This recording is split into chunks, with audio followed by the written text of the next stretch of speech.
That's Nick. And that's Joseph, and today we're here to talk about One Bedroom, which will be available on digital on demand April 24th, 2020, courtesy of Dark Sky Films.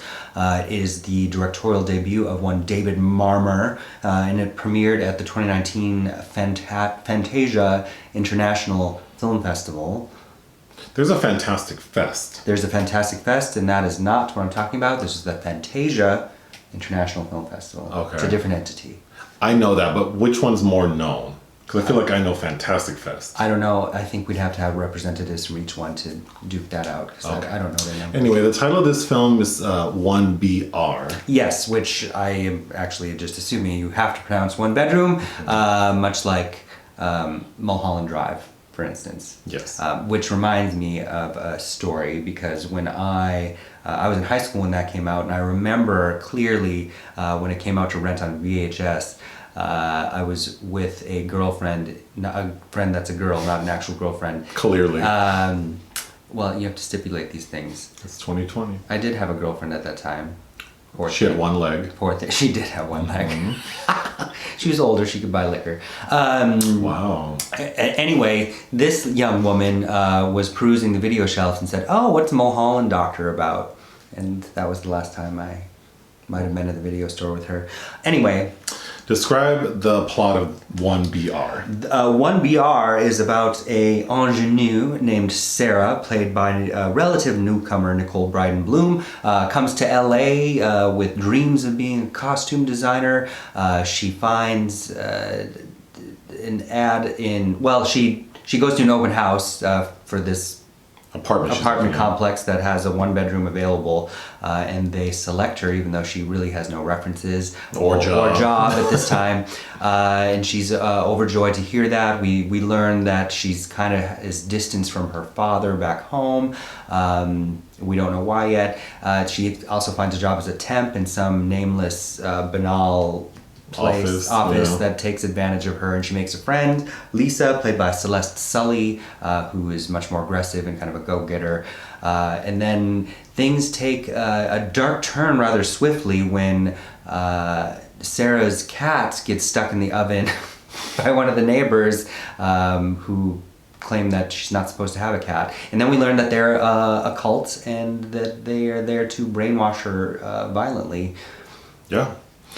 So, overall, I was surprised by this film. I liked it.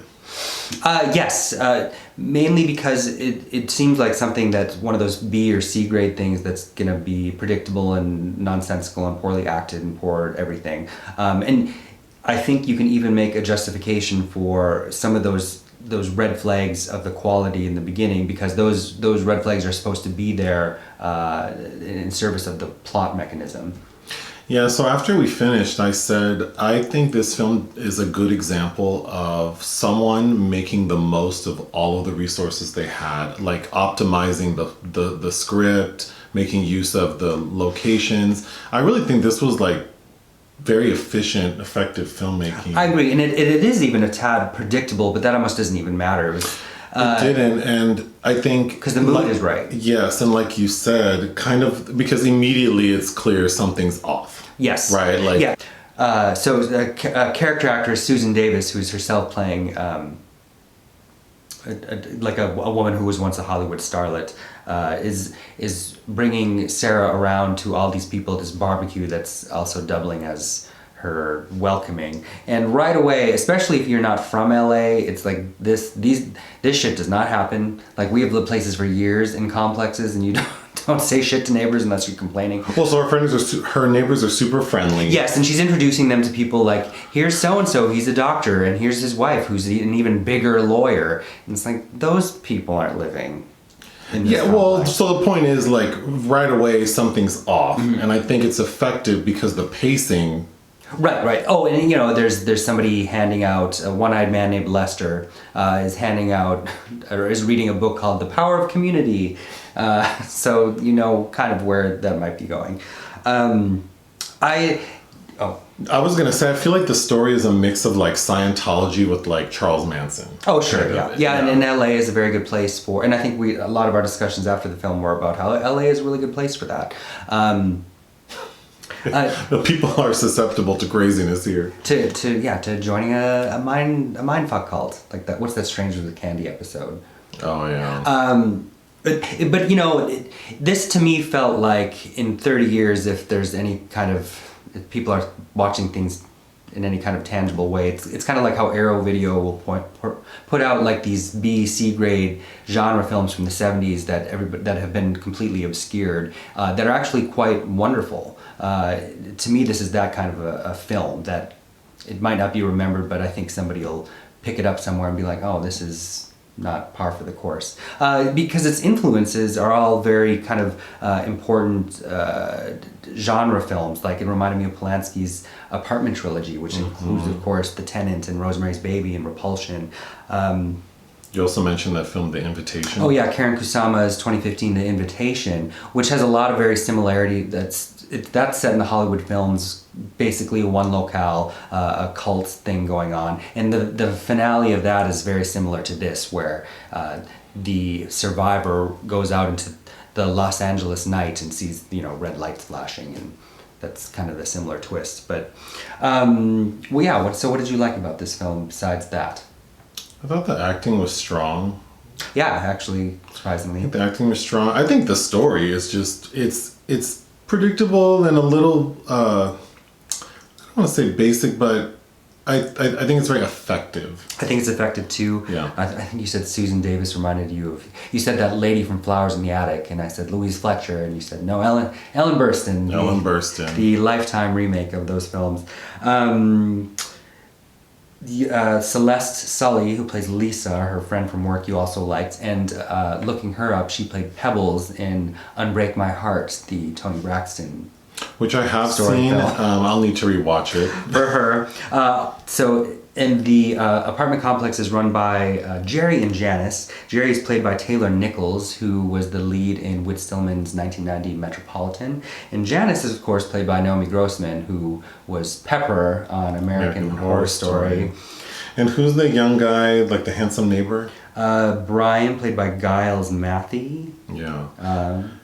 I don't know what else to say except that this is one of those nice surprises. Of like, you know, what would be considered like a low budget horror film. Yeah. That generally disappoint, but this one I think was smart. Again, like made really good use of all its resources. Sure, it does cut some corners, like the breakdown of Sarah to where, you know, she's not going to struggle with them, and so the sort of the period where she's being brainwashed occurs in like a vacant apartment, and it's basically like her being physically tortured. The bulk of which is just kind of her like posting herself up on a wall for like long periods of time, and it kind of breaks her down. And then they have her like doing like the whole Scientology like truth test and telling all your secrets, and so that's pretty basic and standard, but it still creates, I think what it also does well is it creates, I was left wondering if Sarah really was fully brainwashed. Yes, yeah. It sounds very ambiguous, which I guess is a testament to effective. It's effective because I really did question, like, is she gonna? Because there are a couple of moments when I thought for sure she would pull a stunt and she didn't, which made me think that she really is brainwashed. But obviously, in the end, she breaks free. So. I thought they did a good job with that. I thought the cover of Juice Newton's Angel of the Morning, that was meant to, like, when she gets branded, like she's embraced being part of the cult and they brand you. I thought that was an interesting musical selection for that. Yeah. My only other thought is we recently watched a movie called Room for Rent, starring Lynn Shay from 2019. And that was all, this film reminds me of that, in that I didn't expect much, but it was very well done, well acted, and a fun ride. So if you've seen Room for Rent, I think you would like 1BR or vice versa. 1BR. And that's, you know, it reminded me of M. Night Shyamalan's The Village a little bit, like kind of the inverse of that white flight, like happening in the epicenter of the metropolis, kind of. As well as like how they get rid of Susan Davis as Miss Stanhope is very like Ballad of Narayama-ish, where it's like we just kill our old people. They're Yeah, not yeah. useful to us anymore. So they're just like a lot of interesting ideas in something that, you know, for the most part you can predict what's going to happen, but I don't know, otherwise well crafted. Yeah. What would you give this film? 3 out of 5. I would give it 3 out of 5 as well. This review was a mess. Sorry. Bye. Bye.